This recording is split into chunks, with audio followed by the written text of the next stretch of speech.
آج علی امین گنڈا پور سنسیئر ہو جائے، ایک سے ہفتے سے 10 دن میں عمران خان باہر ہوگا. اگر آج علی امین گنڈا پور سنسیئر ہو جائے، یار ایک صوبے میں آپ کی حکومت ہے، اب باتیں کر رہے ہیں یار آپ. تو عمران خان 4-5 اکتوبر کو یہ جنگ جیت گیا تھا.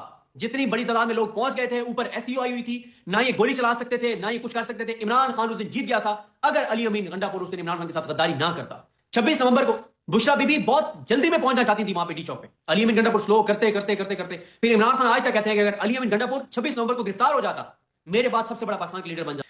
وہ مینا خان نے تقریر کرتے ہوئے کہا کے پی کے اسمبلی میں کہ ہم جائیں گے اڈیالہ کے باہر بیٹھیں گے، کابینہ کا اجلاس کریں گے، دھرنا دیں گے. میں نے ٹویٹ کر کے کہا کہ مینا خان صاحب پلیز ذرا اپنے سی ایم سے تو پوچھ لیں، وہ آپ کو یہ کرنے دے گا. وہی بات ہے عمران خان نے، اور یہ میں آپ کو پوری ذمہ داری سے کہہ رہا ہوں، میں نے 3 سورسز سے کنفرم کیا ہے. جب لاسٹ منگل کو ملاقات ہوئی تو بشرا بی بی نے ان کو کہا کہ جب ہم سے ملاقاتیں نہیں کروائی جاتی، ہمیں ہمارے قانونی رائٹس نہیں دیے جاتے، آپ لوگ کیا کرتے ہیں بھائی؟ آپ بھی تو کچھ کیا کریں نا. آپ مجھے بتائیں کہ جمعرات کو ملاقات نہیں، پی ٹی آئی نے کچھ کیا ہے؟ نہیں کیا. کے پی کے حکومت نے کچھ کیا ہے؟ نہیں کیا. علی امین نے کو بیان دیا ہے؟ نہیں.